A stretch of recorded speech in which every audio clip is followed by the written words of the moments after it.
Assalamualaikum warahmatullahi wabarakatuh. Alhamdulillah pada pagi hari ini kita masih diberi kesempatan dan dapat berkumpul untuk diskusi pagi hari ini. Adapun topik yang akan kami bahas adalah Pancasila sebagai sistem filsafat. Perkenalkan, nama saya Yusil Piani yang akan membimbing jalannya diskusi pada pagi hari ini. Adapun anggota kelompok saya yaitu ada Adilah Nurhanifah, Hilma Hikmatul Amalia, Abdurropi, dan Muhammad Rizki. Baik teman-teman, untuk mengefektifkan waktu selanjutnya yaitu penyampaian materi. Saya persilakan kepada anggota kelompok 5 untuk menyampaikan materi. Baik, di sini saya akan membahas mengenai pembahasan Pancasila secara ilmiah.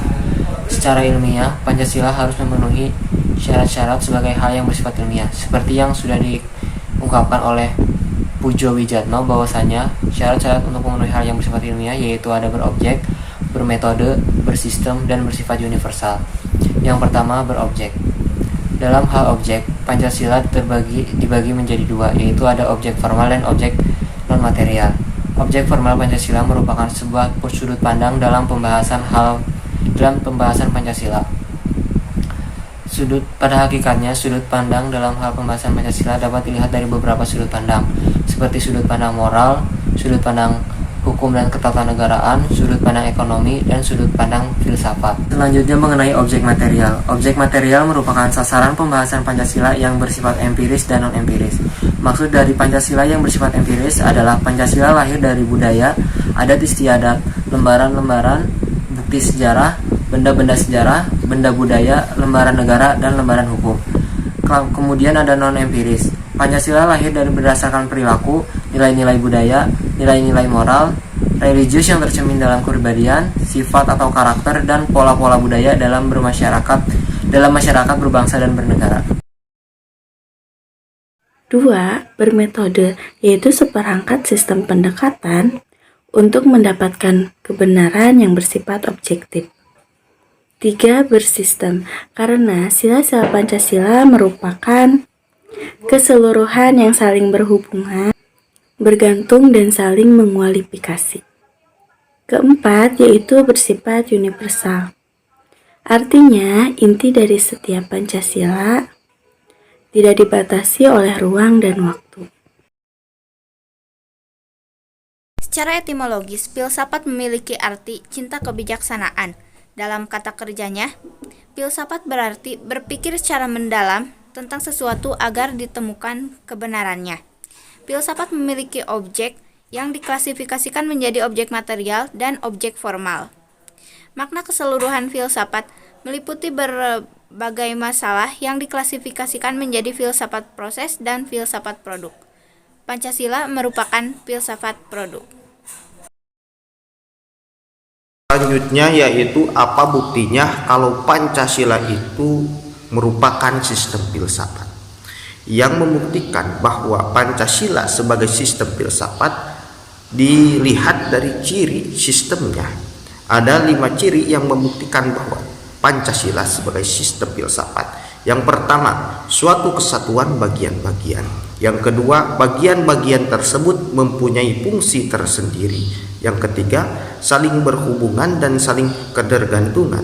Yang keempat, keseluruhannya dimaksudkan untuk mencapai suatu tujuan tertentu. Dan yang terakhir, terjadi dalam suatu tujuan yang kompleks.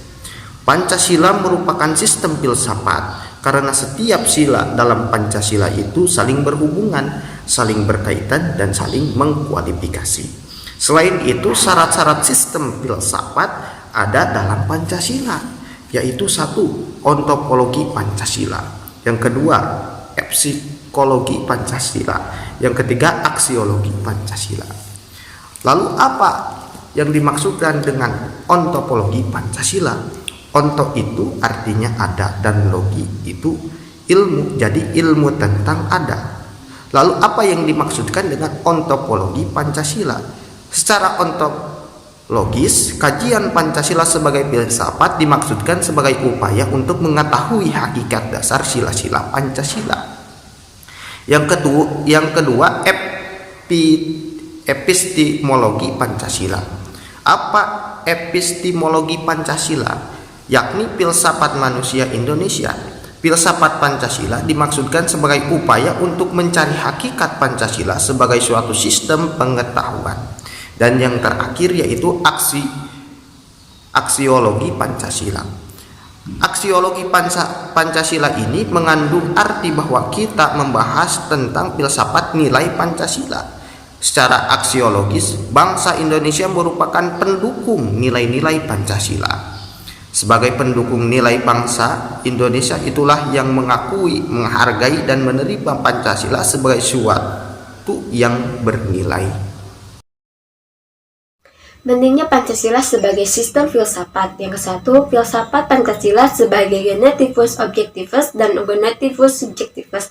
Pancasila sebagai genetivus objektivus artinya nilai-nilai Pancasila dijadikan sebagai objek yang dicari landasan filosofinya berdasarkan sistem-sistem dan cabang-cabang filsafat yang berkembang.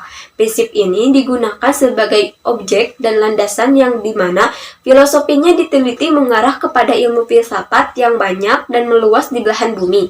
Sedangkan Pancasila sebagai genetivus subjektivus artinya nilai-nilai Pancasila yang mana digunakan untuk mengkritisi berbagai aliran yang ada di filsafat dan berkembang, baik untuk menemukan hal yang sesuai dengan yang ada di dalam nilai-nilai Pancasila atau untuk melihat nilai-nilai yang tidak sesuai dengan prinsip Pancasila.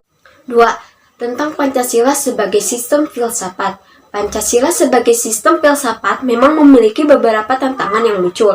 Tantangan yang pertama yaitu kapitalisme, yaitu aliran yang meyakini bahwa kebebasan individu merupakan keuntungan besar sehingga upaya masyarakat menjadi sejahtera. Tetapi, apabila kebebasan individu secara berlebihan, maka akan menimbulkan monopoli dan yang lainnya. Dan yang kedua yaitu komunisme, di mana sebuah paham yang muncul dan aliran yang meyakini semuanya dikuasai oleh pemerintah, tetapi ini bertentangan karena didominasi oleh sebuah negara sehingga menghilangkan peran rakyat dalam suatu negara. Selain kedua tersebut, ada tantangan lain seperti pragmatisme dan juga ideologi-ideologi yang didatangkan dari luar negeri yang disebut transideologi. Yang ketiga, hakikat Pancasila sebagai sistem filsafat.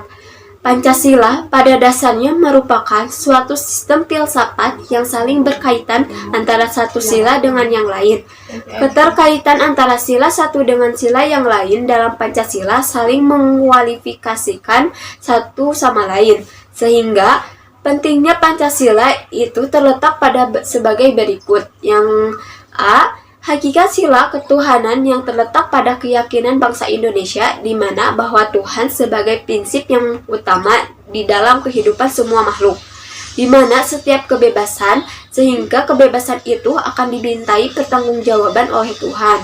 Yang B, hakikat sila kemanusiaan di mana bahwa hakikat manusia susunan kodrat rohani dan raga di mana sifat individu dan sosial. Yang ketiga, hakikat Pancasila sebagai sistem filsafat. Pancasila pada dasarnya merupakan suatu sistem filsafat yang saling berkaitan antara satu sila dengan yang lain. Keterkaitan antara sila satu dengan sila yang lain dalam Pancasila saling mengualifikasikan satu sama lain. Sehingga pentingnya Pancasila itu terletak pada sebagai berikut. Yang A, hakikat sila ketuhanan yang terletak pada keyakinan bangsa Indonesia di mana bahwa Tuhan sebagai prinsip yang utama di dalam kehidupan semua makhluk, di mana setiap kebebasan sehingga kebebasan itu akan dibintai pertanggungjawaban oleh Tuhan. Yang B, hakikat sila kemanusiaan di mana bahwa hakikat manusia susunan kodrat rohani dan raga di mana sifat individu dan sosial dan kedudukan kodrat makhluk individu yang berdiri sendiri dan sebagai makhluk Tuhan yang Maha Esa.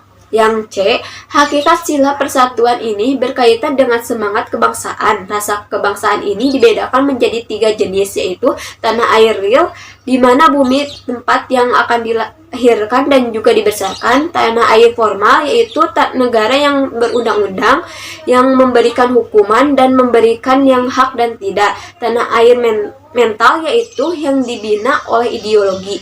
Yang D, hakikat sila kerakyatan yang dimana menuju ke dalam musyawarah, yaitu ketika mengambil keputusan harus diambil berdasarkan musyawarah atau mufakat. Yang E, hakikat sila keadilan, di mana keadilan ini dari negara kepada masyarakatnya ataupun dari masyarakat ke negara, serta keadilan antara sesama warga negara. Demikian presentasi dari kelompok kami. Terima kasih. Wassalamualaikum warahmatullahi wabarakatuh.